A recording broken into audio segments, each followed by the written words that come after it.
മനുഷ്യൻ ശുദ്ധവെള്ളം കുടിക്കണം, ഈ മലിനർ വാട്ടർ കുടിക്കണം. ഇതെന്താ പറയാ? മലിനർ വാട്ടർ. മിനറൽ വാട്ടർ എന്ന് പറഞ്ഞാൽ മിനറലുകൾ ഉള്ള വെള്ളമാണ്. അത് കിണറ്റിന്ന് കോരിയാലേ കിട്ടുള്ളൂ. ഇതിൽ നിന്ന് എല്ലാ മിനറലുകളും ദൂരീകരിച്ച് ചത്ത വെള്ളമാണ്. ഇത് വെയിൽ കൊണ്ടിട്ടാണ് വാഹനത്തിൽ വരിക. അപ്പോൾ ഇത് മലിനമാകും. അതുകൊണ്ട് ഇതിൻ്റെ പേരെന്താണ്? മലിനർ വാട്ടർ. നമ്മൾ ഈ ഗ്രാമത്തിലും ഇതാണ് കുടിക്കുക. അലൂമിനിയം ഫോയിൽ, അതിലാണ് മീൻ ചുടുക. അലൂമിനിയം ഓക്സൈഡ്, എത്ര ഉഗ്രവിഷമാണത്. അതിൻ്റെ പാത്രത്തിൽ തന്നെ ഭക്ഷണം വെച്ചാൽ തന്നെ കേടാണ്. നിരന്തരമായി വയ്ക്കുമ്പോൾ ഈ ഫോയിൽ ഉപയോഗിച്ച കേട് പറയാനില്ല. മലിനമായ ഭക്ഷണം കഴിച്ചിട്ട് ആളുകൾ രോഗികളായിക്കൊണ്ടിരിക്കുകയാണ്. ഇപ്പോൾ ജ്യൂസ് കുടിക്കുന്നൊരു കോയിലില്ലേ, അത് നിരോധിച്ച്, വൺ ടൈം യൂസ് പ്ലാസ്റ്റിക് നിരോധിച്ചപ്പോൾ വ്യാപാരികളുടെ സമരം. പകരക്കാരനില്ലാതെ പ്ലാസ്റ്റിക് നിരോധിച്ചാൽ ഞങ്ങൾ ഒഴിവാക്കൂല, ക്യാൻസർ കൊടുക്കും, ഞങ്ങൾ ഒഴിവാക്കൂല എന്ന്. എന്ത് സമരമാണിത്? അപ്പോൾ നമ്മൾ പ്രകൃതിയുടെ കൂടെ ജീവിക്കണം എന്നാണ് ഇസ്ലാം പഠിപ്പിക്കുന്നത്. Sustainable community, sustainable society. Sustainable society, strong nation. അതാണ് മർക്കസിൻ്റെ 43-ാം വാർഷികത്തിൻ്റെ സ്ലോഗൻ, അതാണ് മുദ്രാവാക്യം, അതാണ്. അതുകൊണ്ട് മരങ്ങൾ നടുകയും കൃഷി ചെയ്യുകയും, കോഴിക്കോട്ടതാ 1.5 സെൻറ്റ് ഭൂമിയിൽ താമസിക്കുന്ന ഒരാൾ തൻ്റെ വീട്ടിൻ്റെ മുകളിലും താഴെയും കൃഷി ചെയ്ത് വീട്ടാവശ്യം കഴിച്ചുള്ള ബാക്കിയുള്ളത് പുറത്ത് വിൽക്കുന്നു. 5 സെൻറ്റ് ഭൂമി ഇല്ലാത്തവരാരെങ്കിലും ഉണ്ടോ? അപ്പോൾ കൃഷി ചെയ്യലൊക്കെ അത് സുന്നത്ത് റസൂലില്ലാഹി സ്വല്ലല്ലാഹു അലൈഹി വസല്ലമിൻ്റെ സുന്നത്തുകളാണ്. അങ്ങനെയുള്ളൊരു നല്ല ഉറച്ച സുന്നികളായി ജീവിക്കാൻ നമുക്ക് സാധിക്കണം. എങ്കിൽ ഈ നാട്ടിൽ പ്രശ്നങ്ങളില്ല, വക്കാണങ്ങളില്ല, ഇവിടെ ശാന്തിയും സമാധാനവും ഉണ്ടാകും. അപ്പോൾ ഓത്തു പഠിക്കുകയാണ്. അതാണ് ഓത്തുപള്ളി എന്ന് പറയുന്നത്. പള്ളി എന്ന് പറഞ്ഞാൽ എന്താണ്? സ്കൂൾ. പള്ളി എന്ന് പറഞ്ഞാൽ അതിൻ്റെ അർത്ഥം സ്കൂൾ എന്നാണ്. ഓത്തുപള്ളി എന്ന് പറഞ്ഞാൽ പാരായണം പഠിക്കുന്ന സ്കൂൾ. അറബിയിൽ മദ്രസ എന്ന് പറയും, ഇംഗ്ലീഷിൽ സ്കൂൾ എന്ന് പറയും, തമിഴിൽ പള്ളി എന്ന് പറയും. തമിഴിൽ നിന്നാണ് മലയാളത്തിലേക്ക് വന്നത് പള്ളി. ഇന്ത്യയിൽ ആദ്യമായി ഉണ്ടാക്കിയ മദ്രസ കർണാടകയിലെ ബീദറിൽ മുഹമ്മദ് ഗവാ റളിയല്ലാഹു അൻഹു ഉണ്ടാക്കിയിട്ടുള്ള മദ്രസയാണ്. അവർ ഹാഫിദ് ഇബ്നുൽ ഹജർ അൽ അസ്ഖലാനി തങ്ങളുമായി എഴുത്തുകുത്തുകൾ നടത്തിയിരുന്ന പണ്ഡിതനായിരുന്നു. അവരുടെ സമകാലികനായ പണ്ഡിതനായിരുന്നു. അതിനുശേഷം ഇന്ത്യയിൽ വലിയ പട്ടണങ്ങളിൽ, ജനങ്ങൾ ജീവിക്കുന്ന സ്ഥലങ്ങളിൽ എല്ലാ സ്ഥലത്തും മദ്രസകൾ വന്നു. എന്താണ് ഈ മദ്രസകൾ? കേവലം ഖുർആനോത്ത് പഠിപ്പിക്കുന്ന, അത് കഴിഞ്ഞ് അക്ഷരങ്ങൾ പഠിപ്പിച്ച് നിസ്കാരവും ഷർത്തും ഫർളും മാത്രം പഠിപ്പിക്കുന്ന മദ്രസകളല്ല. ഇസ്ലാമിക മദ്രസകൾ എന്ന് പറയുന്നത് ശാസ്ത്രവും ഗണിതശാസ്ത്രവും ജീവശാസ്ത്രവും രസതന്ത്രവും വാനശാസ്ത്രവും ഭൂമിശാസ്ത്രവും എല്ലാം പഠിപ്പിക്കുന്ന മദ്രസകളാണ്. ലോകത്ത് ആദ്യത്തെ യൂണിവേഴ്സിറ്റി ഏതാണ്?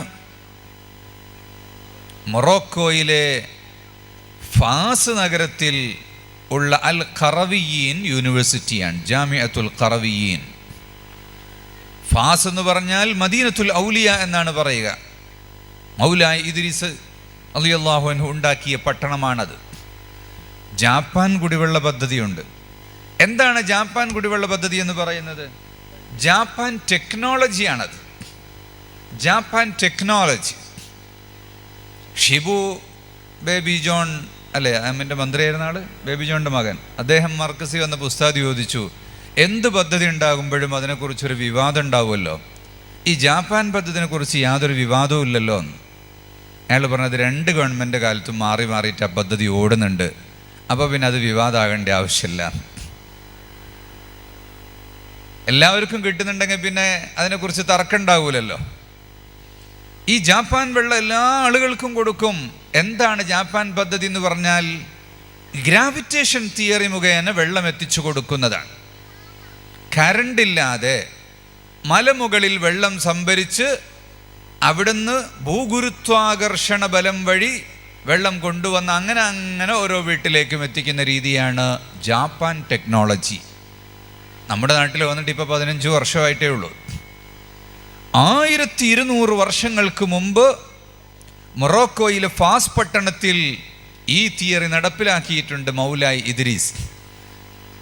എല്ലാ വീട്ടിലേക്കും വെള്ളം ഇങ്ങനെ വരും, കരണ്ട് ആവശ്യമില്ല, എല്ലാ വീട്ടിലും നാഫൂറകളുണ്ടാകും. അന്നത്തെ അൽ ഖറവീൻ എന്ന് പറയുന്ന യൂണിവേഴ്സിറ്റി എന്ന് പറഞ്ഞാൽ വലിയൊരു മസ്ജിദാണത്. ബ്രിട്ടീഷുകാരൻ യൂറോപ്യൻ തുണിയുടുക്കാതെ കടപ്പുറത്ത് ഞണ്ട് പെറുക്കുന്ന കാലമാണെന്ന്. അക്ഷരം പഠിക്കാതെ മുസ്ലിങ്ങൾ അന്ന് യൂണിവേഴ്സിറ്റി ഉണ്ടാക്കി. ഫാത്തിമ ഫിഹ്രിയ എന്ന് പറയുന്ന റളിയല്ലാഹു അൻഹ ഒരു സഹോദരിയാണ് തൻ്റെ പിതാവ് മരിച്ചപ്പോൾ കിട്ടിയ സ്വത്തുകൊണ്ട് നല്ല ഒരു മസ്ജിദ് ഉണ്ടാക്കുന്നത്. ആ മസ്ജിദാണ് ഈ യൂണിവേഴ്സിറ്റി. അതുകൊണ്ടാണ് പള്ളി എന്ന് പറയുന്നത്. ആ മസ്ജിദിൻ്റെ തൂണിൽ ഒരു മുസ്ലിയാരിരിക്കും, അദ്ദേഹം തഫ്സീർ ഓതിക്കൊടുക്കുന്നു. മറ്റേ തൂണിൽ വേറൊരു മുസ്ലിയാരിരിക്കും, അദ്ദേഹം അൽ കെമി അഥവാ കെമിസ്ട്രി ഓതിക്കൊടുക്കും. തൊട്ടടുത്ത തൂണിൽ വേറൊരാളിരിക്കുന്നു, വലിയ തലക്കെട്ടും താടിയുമായി. അദ്ദേഹം പഠിപ്പിക്കുന്നത് റിയാദയാണ് അഥവാ മാത്തമാറ്റിക്സ്. അതിൻ്റെ അപ്പുറത്ത് വേറൊരാളിരിക്കുന്നു, അദ്ദേഹം പഠിപ്പിക്കുന്നത് ഉക്കുലൈദിസ് അഥവാ എൻജിനീയറിംഗ്. വേറെ ഒരാൾ പഠിപ്പിക്കുന്നത് അഫ്ലാക്കാണ്, വാനശാസ്ത്രം. മറ്റൊരാൾ പഠിപ്പിക്കുന്നത് ഭൂമിശാസ്ത്രം. ഇബ്നു ഖൽദൂൻ എന്ന് പറയുന്ന വിശ്വവിഖ്യാതനായ ഫിലോസഫിസ്റ്റിൻ്റെ കൈപ്പട കൊണ്ട് അദ്ദേഹം തന്നെ ഒപ്പിട്ട കിതാബ് ഫാസിൻ്റെ ലൈബ്രറിയിൽ എനിക്ക് കാണാൻ സാധിച്ചിട്ടുണ്ട്. അങ്ങനെ എല്ലാ ശാസ്ത്രവും മസ്ജിദിൽ ഒരു തൂണിൽ ഒരു ഉസ്താദ് ചാരിയിരിക്കും, കുട്ടികൾ വട്ടത്തിലിരിക്കും, അങ്ങനെ അവർ പഠിക്കും. വൈകുന്നേരമാകുമ്പോൾ ഈ കുട്ടികൾ ഓരോ സ്ട്രീറ്റിലുള്ള മദ്രസകളിലേക്ക് പോകും, അവിടെ താമസിക്കും. അവിടെ ഒരു മെൻറ്റർ രാത്രിയിൽ അവർക്ക് റിവിഷൻ ചെയ്യാൻ അവരെ സഹായിക്കും. ആ പള്ളിയുടെ ചുറ്റുഭാഗത്തുള്ള സ്ട്രീറ്റുകൾ, ഒന്ന് ബാബു സുന്നാഴീൻ ഇൻഡസ്ട്രിയലിസ്റ്റ് ഗേറ്റ്, ബാബു ഷമ്മാഴീൻ മെഴുകുതിരി വ്യവസായത്തിൻ്റെ ഗേറ്റ്, ബാബു സബ്ബാഗീൻ ചായം പൂശുന്ന ഡ്രസ് ഡൈയിങ് സ്ട്രീറ്റ്. ഇങ്ങനെ പറഞ്ഞ് ഫുഡിൻ്റെയും പലതരത്തിലുള്ള സ്ട്രീറ്റുകൾ കാണാം. ഇന്നും അവിടെ ചെന്നാൽ, നമ്മൾ രാവിലെ ചെന്നാൽ ഒരു ചെമ്പോട്ടി ഉണ്ടാകും, ഒരു ചെമ്പെടുത്ത് വെച്ച് ഇങ്ങനെ മേടതുണ്ടാകും. വൈകുന്നേരമാകുമ്പോഴേക്ക് ആകർഷകമായ ശൈലിയിലുള്ള വലിയൊരു പാത്രമായി അത് മാറിയിട്ടുണ്ടാകും. ഇന്നും ആ ഇൻഡസ്ട്രി അവിടെയുണ്ട്. അങ്ങനെ വ്യാവസായിക നഗരമായി ഒരു വിദ്യാഭ്യാസ കേന്ദ്രത്തെ മാറ്റി. അവരുടെ സഹോദരിയാണ് അന്തലുസിലെ പള്ളി ഉണ്ടാക്കുന്നത്, സ്പെയിനിൽ. അത് ലോകത്തെ ഏറ്റവും വലിയ ഒരു ഇതുപോലെയുള്ള കേന്ദ്രമായി മാറി. അങ്ങനെ യൂറോപ്യർ ഈ മസ്ജിദുകളിലേക്ക് പഠിക്കാൻ വേണ്ടി വരികയും മുസ്ലിംകളിൽ നിന്ന് ഈ വിദ്യകൾ പഠിക്കുകയും പഠിച്ചു പോകുമ്പോൾ അവർക്ക് വലിയൊരു കോട്ട് കൊടുക്കും. മൊറോക്കോയിലെ ജനങ്ങൾ മുസ്ഹഫ് തലയിൽ വെക്കാൻ വേണ്ടി തലയുടെ മുകളിൽ ഒരു പലക വെക്കും. വഫൗഖ കുല്ലി ദീ ഇൽമിൻ അലീം, ഖുർആനാണ് ഏറ്റവും മുകളിൽ വെക്കുക. അതാണ് ഇപ്പോൾ യൂണിവേഴ്സിറ്റികളിലൊക്കെ ബിരുദം കൊടുക്കുമ്പോൾ ഇങ്ങനെ ഒരു പലക വെച്ചത് കാണാം. ഇതിപ്പോൾ വെക്കുന്നത് എന്തിനാണെന്ന് അവർക്കറിയില്ല. പണ്ട് ഈ യൂറോപ്യന്മാർക്ക് ഇതൊന്നും അറിയില്ലല്ലോ. അങ്ങനെ കോട്ട് കൊടുക്കലും തലപ്പാവ് കൊടുക്കലും ഒക്കെ ഇസ്ലാമിക യൂണിവേഴ്സിറ്റികളാണ് ലോകത്ത് ആരംഭിച്ചത്. അതിനു മുമ്പ് യൂണിവേഴ്സിറ്റി തന്നെ ഇല്ല, ഒരു യൂണിവേഴ്സിറ്റിയും ഇല്ല. അസ്ഹർ വന്നപ്പോൾ മുഹമ്മദ് അലി പാഷായുടെ കാലത്ത് അദ്ദേഹം കുബ്ബയുടെ ആകൃതിയിലുള്ളൊരു ചുവന്ന തൊപ്പിയും അതിന് ചുറ്റും ഒരു വെള്ളക്കെട്ടും കെട്ടിയിട്ടുള്ള ഒരു അടയാളം കൊടുക്കാൻ തുടങ്ങി. 1000 വർഷം മുമ്പ് സക്കരിയ റാസി എന്ന് പറയുന്ന വൈദ്യൻ ഓപ്പറേഷൻ ചെയ്തു, സർജറി ചെയ്തു. ഇബ്നു സീന എന്ന് പറയുന്ന വൈദ്യൻ സൈക്കോളജിക്കൽ ട്രീറ്റ്മെന്റ് നടത്തി. വൈദ്യശാസ്ത്രം, യുനാനി വൈദ്യശാസ്ത്രം അവിടുന്ന് വരുന്നതാണ്. ഇന്നിപ്പോൾ മർക്കസ് നോളജ് സിറ്റിയിൽ കേരളത്തിലെ ആദ്യത്തെ യുനാനി മെഡിക്കൽ കോളേജ് തുടങ്ങിയിട്ടുണ്ട്. ഇന്ത്യയിൽ 50 മെഡിക്കൽ കോളേജുണ്ട്. മാറാത്ത രോഗികൾ അവിടെ വന്ന് ചികിത്സിച്ച് മാറിപ്പോകുന്നു. മരിച്ച മനുഷ്യനെ എഴുന്നേൽപ്പിച്ചത് ഞാൻ കണ്ടു. റൂഹ് മാത്രം ബാക്കിയുണ്ട്, ബാക്കിയൊക്കെ മരിച്ചു പോയിട്ടുണ്ട്. ഹോസ്പിറ്റലിൽ ഈ അലോപ്പതി മെഡിക്കൽ കോളേജ് കൊണ്ടുപോയി വെന്റിലേറ്ററിലിട്ടു. ഡോക്ടർമാർ പറഞ്ഞു 2 ദിവസമേ നിൽക്കുള്ളൂ. അങ്ങനെ യുനാനി ഹോസ്പിറ്റലിൽ കൊണ്ടുവന്ന് ചികിത്സിച്ചു. 1 മാസമായപ്പോൾ മെല്ലെ കയ്യും കാലൊക്കെ അനക്കാൻ തുടങ്ങി. 3 മാസം കഴിഞ്ഞപ്പോൾ ഒരു ദിവസം അയാളിങ്ങനെ കോണി കയറി പോകുന്നത് എനിക്ക് കാണാൻ കഴിഞ്ഞു. കഷണ്ടിക്ക് ചികിത്സ ഉണ്ടോ? അസൂയക്കും ചികിത്സയില്ല, കഷണ്ടിക്കും ചികിത്സ ഇല്ല എന്നാണ് നമ്മൾ സാധാരണ പറയാറുള്ളത്. അസൂയക്ക് ചികിത്സയുണ്ട്. ഇമാം ഗസാലി റളിയല്ലാഹു അൻഹു ഇഹ്യാ ഉലൂമുദ്ദീനിൽ അത് പഠിപ്പിക്കുന്നുണ്ട്. ആ വിഷയം പഠിപ്പിക്കുന്ന ഒരുപാട് കിതാബുകൾ മശായിഖന്മാർ തർബിയത്ത് ചെയ്തുകൊണ്ട് അസൂയയെ ചികിത്സിക്കുന്നുണ്ട്. എന്നാൽ കഷണ്ടിക്കും മരുന്നുണ്ട്. മർകസ് യുനാനി മെഡിക്കൽ കോളേജിലെ ഡോക്ടർ 6 വയസ്സായ ഒരു പെൺകുട്ടിക്ക് തലയിൽ കഷണ്ടി വന്നു. പൈസക്കാരാണ്. കോഴിക്കോട് ബേബി മെമ്മോറിയൽ ഹോസ്പിറ്റലിലും അതിനുശേഷം മംഗലാപുരത്തെ മണിപ്പാൽ യൂണിവേഴ്സിറ്റിയുടെ കസ്തൂർബ മെഡിക്കൽ കോളേജിലൊക്കെ ചികിത്സിച്ചു. ഒരു ഫലവുമില്ല. അവസാനം യുനാനി ഡോക്ടർ അടുത്ത് വന്നു. അദ്ദേഹം തൻ്റെ ചികിത്സ നടത്തി, ഒരു പരീക്ഷണം നടത്തി. 6 മാസം കൊണ്ട് തലയിൽ നിറയെ മുടി വന്നു. ആ കുടുംബം നല്ല റാഹത്തായി, സന്തോഷമായി. ഡോക്ടർക്ക് തന്നെ ഒരു സംശയം, ഞാൻ ചികിത്സിട്ടനാണോ എന്ന്. അപ്പോൾ അയാൾ എന്നോട് പറഞ്ഞു, ഇത് കുട്ടികൾക്കേ പറ്റുള്ളൂ കേട്ടോ, പ്രായമെത്തിയവർക്ക് പറ്റില്ല ഇത്. ഈ കഴിഞ്ഞ ദിവസം കുവൈത്തിൽ നിന്നൊരാൾ എനിക്ക് മെസ്സേജ് അയച്ചു തന്നു. എൻ്റെ തലൻ്റെ പഴയ ഫോട്ടോ ആണിത്, പുതിയ ഫോട്ടോ ആണിത്. ഞാനിപ്പോൾ നാട്ടിൽ വന്ന് തിരിച്ചു വന്നപ്പോൾ ആൾക്കാരൊക്കെ വിശേഷം ചോദിക്കുമ്പോൾ ചോദിക്കും, തലയിൽ അങ്ങനെ മുടി വന്നതെന്ന്. മുടി കുഴിച്ചിടുന്നൊരു പരിപാടിയുണ്ട്, പുതിയ സിസ്റ്റം. അങ്ങനെയല്ല. ഈ ഡോക്ടർ അടുത്ത് വന്നപ്പോൾ ഡോക്ടർ ഏതായാലും ആവട്ടെ എന്ന് കരുതി ഒന്ന് പരീക്ഷിച്ചു.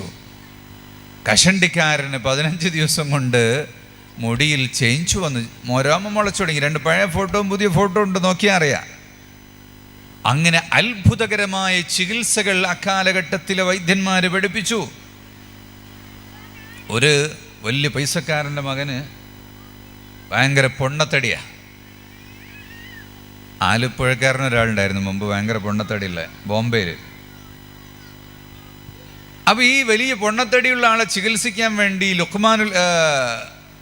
ലുഖ്മാനുൽ ഹക്കീം റളിയല്ലാഹു അൻഹുവിനെ വിളിച്ചു. അവർ വന്ന് നോക്കി, നരമ്പൊക്കെ പിടിച്ച് നോക്കി, കണ്ണിലൊക്കെ നോക്കിയിട്ട് പറഞ്ഞു, ഇത് 2 ആഴ്ച കൊണ്ട് മരിക്കും, ഇനി നമ്മൾ ചികിത്സിച്ചിട്ട് കാര്യമില്ല. അങ്ങനെ 2 ആഴ്ച കഴിഞ്ഞപ്പോൾ മൂപ്പര് വന്നു. ഒന്നുകൂടെ പിടിച്ചു നോക്കി, തടി കുറഞ്ഞിട്ടുണ്ട്. ഏതായാലും മരിക്കല്ല 2 ആഴ്ച കഴിഞ്ഞിട്ട്. പിന്നെ മൂപ്പര് ഭക്ഷണവും കഴിക്കുന്നില്ല, ഒന്നുമില്ല. അപ്പോൾ കുറഞ്ഞു തടി ഞാൻ കുറഞ്ഞു. അപ്പോൾ പറഞ്ഞു, ഇത് പെട്ടെന്നൊന്നും മരിക്കൂല, അത് സൈക്കോളജിക്കൽ ട്രീറ്റ്മെൻറ്റാ. മരിക്കും എന്ന് പറഞ്ഞപ്പോൾ ആ മാനസികാവസ്ഥയെ ചേഞ്ച് വരുത്തി തടി മെലിഞ്ഞു. അങ്ങനെ തോലൊക്കെ മൂപ്പര് തുന്നി റെഡിയാക്കിയിട്ട് സുമുഖനായൊരു ചെറുപ്പക്കാരനാക്കി മാറ്റി. ഇബ്നു സീനായുടെ കാലത്ത് ഇതുപോലെ തന്നെ വലിയൊരു കാരണവർ കുഴഞ്ഞുപോയി. പാരലൈസിസ് ബാധിച്ച് കിടന്നു. ഇബ്നു സീന ചെന്നിട്ട്, വലിയ പ്രതാപിയായ ആളാ, അയാളുടെ മുഖത്തിനാരും നോക്കൂല, ചെന്നിട്ട് നല്ല ചീത്ത പറഞ്ഞ്, തൊള്ളേ കിട്ടുന്ന എല്ലാം പറഞ്ഞിട്ട് ഭയങ്കരമായിട്ട് ചീത്ത പറഞ്ഞ്. അപ്പോൾ അയാൾ അങ്ങോട്ട് എഴുന്നേറ്റ് വിട്ടു. കാരണം സഹിക്കാൻ കഴിയുന്നില്ല. കാത് കേൾക്കുന്നുണ്ട്, ബുദ്ധിയുണ്ട്, പൊങ്ങാൻ കഴിയാത്ത കുഴഞ്ഞു പോയതാ. അപ്പോൾ ആ ചീത്ത പറഞ്ഞപ്പോഴുള്ള വികാരം കൊണ്ട് ഹൃദയം അങ്ങോട്ട് വർക്ക് ചെയ്തു, ബ്ലഡ് സർക്കുലേഷൻ ഉണ്ടായി, അയാൾ എഴുന്നേറ്റു. ഇത് സൈക്കോളജിക്കൽ ട്രീറ്റ്മെൻറ്റുകളാണ്.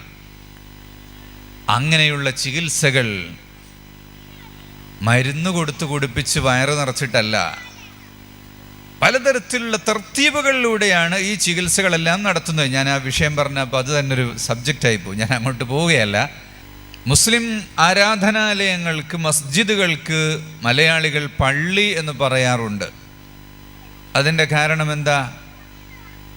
ഈ മസ്ജിദുകളിലെല്ലാം ദർസുണ്ടാകും. അപ്പം മസ്ജിദുകൾ കേവലം ഇബാദത്തുകൾ ചെയ്യുന്ന പൂജാതികർമ്മങ്ങൾ ചെയ്യുന്ന ഒരു കേന്ദ്രം അല്ല, മറിച്ച് മസ്ജിദുകളെല്ലാം പാഠശാലകളാണ്, ദർസുകളാണ്. അതുകൊണ്ടാണ് കേരളീയർ മസ്ജിദുകൾക്ക് പള്ളി എന്ന് പറയുന്നത്. അപ്പോൾ യത്ലു അലൈഹിം ആയാത്തിഹി എന്ന് പറഞ്ഞാൽ ഓതാൻ പഠിപ്പിക്കുകയാണ് റസൂലുള്ളാഹി സ്വല്ലല്ലാഹു അലൈഹി വസല്ലം തങ്ങൾ. എങ്ങനെയാണ് ഓതുക? അത് പുസ്തകം കയ്യിൽ കിട്ടിയാൽ വായിക്കാൻ കഴിയുകയില്ല. ഖുർആൻ ഗുരുവിൽ നിന്ന് തന്നെ കേട്ടുപഠിച്ചാൽ മാത്രമേ അത് പാരായണം ചെയ്യാൻ സാധിക്കുകയുള്ളൂ. ഫാത്തിഹ സൂറത്ത് കഴിഞ്ഞാലുള്ള സൂറത്ത് അൽ ബഖറ, അതിൻ്റെ ആദ്യത്തെ അക്ഷരം ഏതാണ്? ബിസ്മി കഴിഞ്ഞാൽ ഏതാണ്?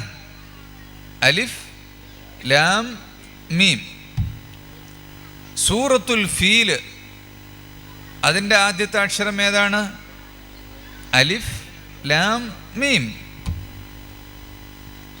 ബിസ്മില്ലാഹിർ റഹ്മാനിർ റഹീം, അലിഫ് ലാം മീം, ദാലിക്കൽ കിതാബു ലാ റൈബ ഫീഹി ഹുദൽ ലിൽ മുത്തഖീൻ. അൽ ബഖറയുടെ തുടക്കത്തിൽ അങ്ങനെയാണ് വായിക്കുക. സൂറത്തുൽ ഫീലിൻ്റെ തുടക്കത്തിൽ അലിഫ് ലാം മീം എന്നാണ് എഴുതിയതെങ്കിലും വായിക്കുക അലം എന്നാണ്. അലം തറ കൈഫ ഫഅല റബ്ബുക ബി അസ്ഹാബിൽ ഫീൽ. അവിടെയും ഇവിടെയും ഒരേ അക്ഷരങ്ങളാണ്. പാരായണം ചെയ്യുന്നത് രണ്ട് രീതിയിൽ ആണ്. അപ്പം എങ്ങനെയാണ് പാരായണം ചെയ്യുക എന്ന് തന്നെ നബി തങ്ങൾ പഠിപ്പിക്കണം. ഖുർആൻ ഇറങ്ങിയത് എങ്ങനെയാണ്? ജിബ്രീൽ അലൈഹിസ്സലാം വന്നുകൊണ്ട് നബി സല്ലല്ലാഹു അലൈഹി വസല്ലം തങ്ങൾക്ക് ഓതി കേൾപ്പിക്കുന്നു. ഇഖ്റ ബിസ്മി റബ്ബിക്കല്ലദീ ഖലഖ് ഖലഖൽ ഇൻസാന മിൻ അലഖ് ഇഖ്റ വറബ്ബുക്കൽ അക്രം അല്ലദീ അല്ലമ ബിൽ ഖലം അല്ലമൽ ഇൻസാന മാ ലം യഅലം എന്ന് പറഞ്ഞുകൊണ്ട് സൂറത്ത് ഇഖ്റ ആണ് ആദ്യം ഇറങ്ങുന്നത്. സൂറത്ത് അലഖ്, ഇഖ്റ. ആ സൂറത്ത് ഇഖ്റയിൽ എന്താണ് പറഞ്ഞിട്ടുള്ളത്? ഇഖ്റ ബിസ്മി റബ്ബിക്കല്ലദീ ഖലഖ്. വായിക്കുക വായിക്കുക എന്ന സന്ദേശം പഠിപ്പിച്ചുകൊണ്ട് ലോകത്ത് ഒരു പ്രസ്ഥാനം ആരംഭിച്ചിട്ടുണ്ടെങ്കിൽ ആ പ്രസ്ഥാനം എപ്പോഴും വിജ്ഞാനത്തിന് വേണ്ടി നിലകൊള്ളുന്ന ഒരു പ്രസ്ഥാനമായിരിക്കും. ഇഖ്റ ബിസ്മി റബ്ബിക്കല്ലദീ ഖലഖ്, നിന്നെ പടച്ച സൃഷ്ടാവിൻ്റെ നാമത്തിൽ വായിക്കുക. അപ്പൊ പടച്ചവൻ ആരാണ്? അള്ളാഹുവാണ്. അവൻ്റെ നാമത്തിലാണ് ബിസ്മി ചൊല്ലിയിട്ടാണ് വായിക്കേണ്ടത് എന്നവിടെ പഠിപ്പിക്കുന്നു. ഖലഖൽ ഇൻസാന മിൻ അലഖ്, ഉടനെ തന്നെ പഠിപ്പിക്കുന്നത് ശാസ്ത്രമാണ്. ഖലഖൽ ഇൻസാന മിൻ അലഖ്, മനുഷ്യനെ ഒട്ടിപ്പിടിക്കുന്ന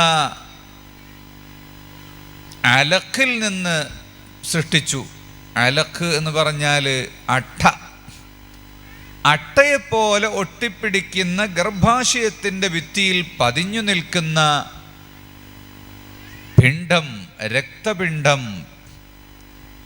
എംബ്രിയോളജി എന്ന് പറയുന്ന സയൻസ് പഠിക്കാനാണ് ഖുർആൻ തുടക്കത്തിൽ തന്നെ ബോധ്യപ്പെടുത്തുന്നത്.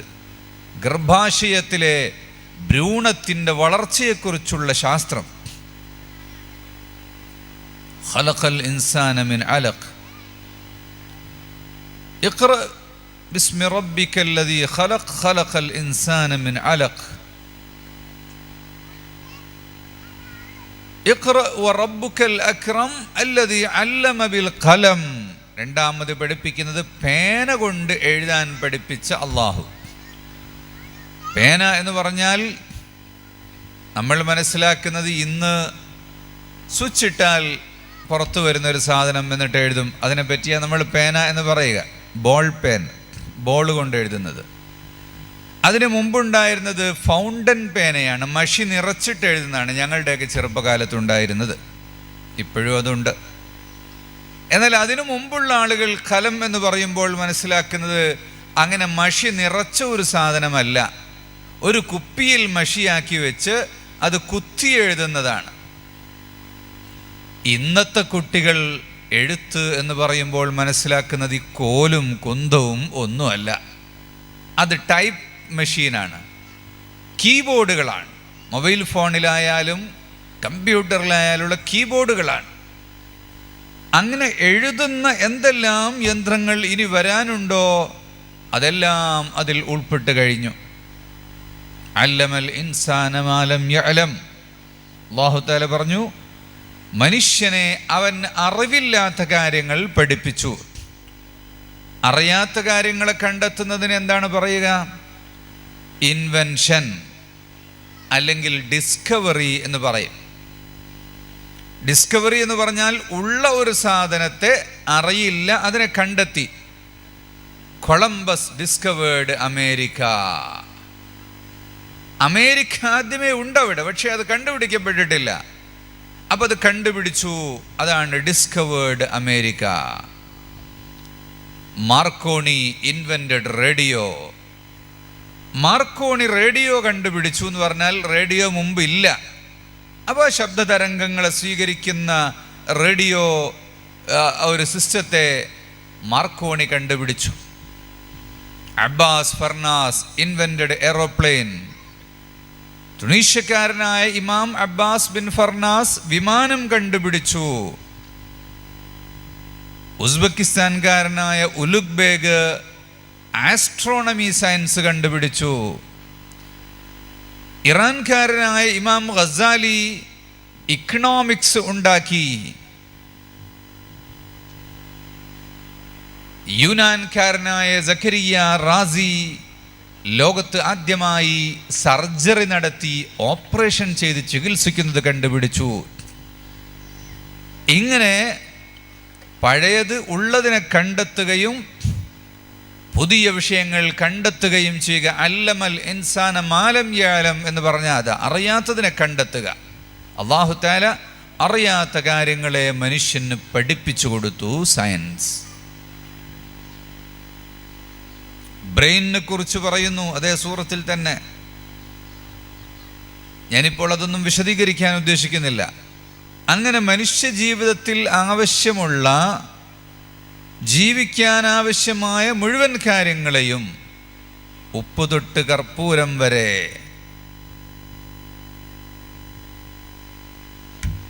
ഭൂമിയിൽ നിന്ന് ആകാശം വരെ സൂപ്പർസോണിക് വിമാനങ്ങളും ഡ്രോണുകളും റോബോട്ടുകളും ആർട്ടിഫിഷ്യൽ ഇൻ്റലിജൻസും IoTയും എല്ലാം. വഅല്ലമ ആദമൽ അസ്മാഅ കുല്ലഹാ. ആദം അലൈഹിസ്സലാമിന് ലോകോൽപത്തി മുതൽ അവസാനം വരെ വരാനുള്ള മുഴുവൻ വസ്തുക്കളെയും കാണിച്ചു കൊടുത്തിട്ട് അല്ലാഹു തആല പറഞ്ഞു, ഇതിൻ്റെ പേരെന്താണ്, ഇതിൻ്റെ പേരെന്താണ്, ഇതിൻ്റെ പേരെന്താണ്. അപ്പം ആദം അലൈഹിസ്സലാം പറഞ്ഞു, ഇത് കമ്പ്യൂട്ടറാണ്, ഇത് ലൗഡ് സ്പീക്കറാണ്, ഇത് സാറ്റലൈറ്റാണ്, ഇത് ചന്ദ്രയാനാണ്. ഇങ്ങനെ വരാൻ പോകുന്ന എല്ലാ വസ്തുക്കളെയും അല്ലാഹു തആല അന്ന് കാണിച്ചു കൊടുത്തിട്ടുണ്ട്. അങ്ങനെ ആദം അലൈഹിസ്സലാം എല്ലാ വസ്തുക്കളുടെയും പേര് പറഞ്ഞു. മലക്കുകൾക്ക് പറയാൻ കിട്ടിയില്ല. അപ്പോൾ അല്ലാഹു തആല പറഞ്ഞു, കണ്ടോ, നിങ്ങളെക്കാൾ ഉത്കൃഷ്ടരാണ് മനുഷ്യർ. മനുഷ്യൻ പരിശുദ്ധനായാൽ മലക്കുകളെക്കാൾ വലിയ ദർജയിൽ മനുഷ്യൻ എത്തിച്ചേരും. അഷ്റഫുൽ ഖൽഖ് ത്വാഹ മുഹമ്മദുർ റസൂലുള്ളാഹി സ്വല്ലല്ലാഹു അലൈഹി വസല്ലം തങ്ങൾ അങ്ങനെ ഏറ്റവും ഉത്കൃഷ്ടനായ സൃഷ്ടിയാണ്. അമ്പിയാക്കന്മാർ അവർ സാധാരണ മനുഷ്യരെ പോലെ അല്ല. അപ്പോൾ മനുഷ്യരിൽക്ക് വലിയ വലിയ സ്ഥാനങ്ങൾ അല്ലാഹു തആല കൊടുക്കുന്നു മലക്കുകളെക്കാൾ.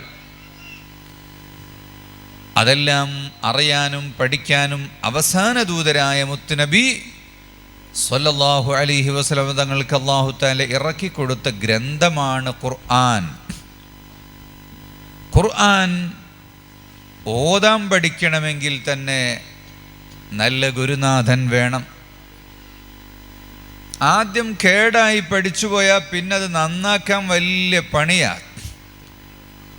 വലദ്ദാല്ലീൻ എന്നത് വലസ്സാല്ലീൻ എന്ന് പഠിച്ചു പോയാൽ പിന്നെ അത് തിരുത്താൻ വലിയ പണിയാണ്. അപ്പോൾ ആദ്യം പഠിപ്പിക്കുന്ന ആൾ തന്നെ നല്ല അക്ഷരത്തിൽ തന്നെ പഠിപ്പിക്കുന്നവരാകണം. ഇപ്പോൾ അൽഹംദുലില്ലാ സഹറത്തുൽ ഖുർആൻ വിപ്ലവത്തിലൂടെ കേരളത്തിലുടനീളം, കർണാടകയിലും മധ്യപ്രദേശിലും ഹരിയാനയിലും കശ്മീരിലും വെസ്റ്റ് ബംഗാളിലും പല സംസ്ഥാനങ്ങളിലും ഈ ഖുർആൻ പഠിപ്പിക്കുന്ന രീതി കൊണ്ടുവന്നു. ദുബായ് ഗവൺമെൻറ്റിൻ്റെ അംഗീകാരത്തോടുകൂടി ദുബൈയിൽ സഹ്റത്തുൽ ഖുർആൻ പ്രവർത്തിക്കുന്നുണ്ട്. ജോർദാൻകാർ വന്നപ്പോഴും റഷ്യക്കാർ വന്നപ്പോഴും അമേരിക്കക്കാർ വന്നപ്പോഴും എല്ലാവരും മർക്കസിൽ വരുമ്പോൾ അവരേറ്റവും ആകർഷിക്കുന്ന ഒന്ന് സഹ്റത്തുൽ ഖുർആൻ, ഖുർആൻ പൂക്കൾ, ഖുർആൻ പുഷ്പങ്ങളാണ്. ഓത്തുപടിച്ച് ആസാമിൽ ചെന്നാൽ ആസാമിലെ സിൽച്ചർ പ്രദേശങ്ങളിൽ റമദാൻ മാസത്തിൽ രാവിലെ 10 മണി മുതൽ അസർ വരെ എല്ലാവരും പള്ളിയിൽ വന്നിരുന്ന് ഓതും. അതുകൊണ്ട് ആ നാട്ടിൽ മുഴുവനും നല്ല ഓത്തുകാരാണ്. അതുപോലെ ഹൈദരാബാദിൽ മക്ക മസ്ജിദ് എന്ന് പറയുന്നൊരു മസ്ജിദുണ്ട്. ആ മസ്ജിദിൻ്റെ കവാടമാണ് ചാർമിനാർ എന്ന് പറയുന്ന 4 മിനാരമുള്ള ഒരു ഗേറ്റ്. ആ ചാർമിനാറിൻ്റെ മുകളിലെ തട്ടിൽ ഒരു വലിയ ഹാളുണ്ട്. ആ ഹാളിൽ വെച്ച് അല്ലാമ ഖുറൈശി സാഹബ് ആഴ്ചയിൽ 2 ദിവസം ഖുർആൻ ക്ലാസ് എടുക്കും. അള്ളാഹു അദ്ദേഹത്തിന് മഗ്ഫിറത്ത് നൽകട്ടെ. ഇപ്പോൾ അതിൻ്റെ ബാക്കിയുള്ള ആളുകൾ അവിടെ പഠിപ്പിക്കുന്നു. അതുകൊണ്ട് ഹൈദരാബാദിലും നിങ്ങൾക്ക് നല്ല ഒത്തുകാരെ ലഭിക്കും.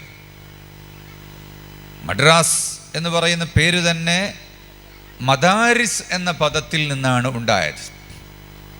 മദാരിസ് എന്ന് പറഞ്ഞാൽ മദ്രസകൾ.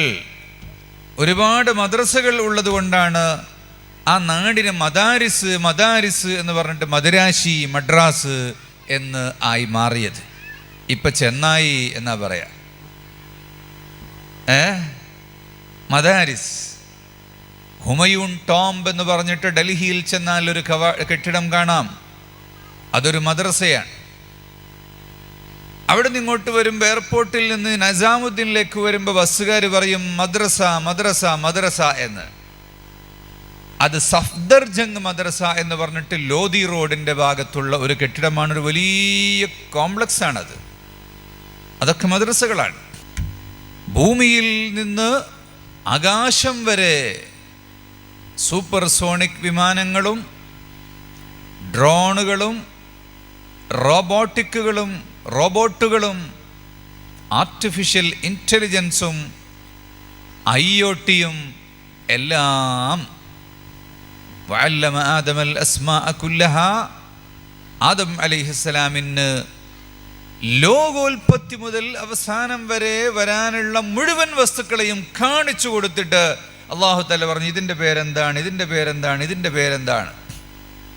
അപ്പോൾ ആദം അലൈഹിസ്സലാം പറഞ്ഞു ഇത് കമ്പ്യൂട്ടറാണ്, ഇത് ലൗഡ് സ്പീക്കറാണ്, ഇത് സാറ്റലൈറ്റാണ്, ഇത് ചന്ദ്രയാനാണ്. ഇങ്ങനെ വരാൻ പോകുന്ന എല്ലാ വസ്തുക്കളെയും അല്ലാഹു തആല അന്ന് കാണിച്ചു കൊടുത്തിട്ടുണ്ട്. അങ്ങനെ ആദം അലൈഹിസ്സലാം എല്ലാ വസ്തുക്കളുടെയും പേര് പറഞ്ഞു. മലക്കുകൾക്ക് പറയാൻ കിട്ടിയില്ല. അപ്പോൾ അല്ലാഹു തആല പറഞ്ഞു കണ്ടോ നിങ്ങളെക്കാൾ ഉത്കൃഷ്ടരാണ് മനുഷ്യർ.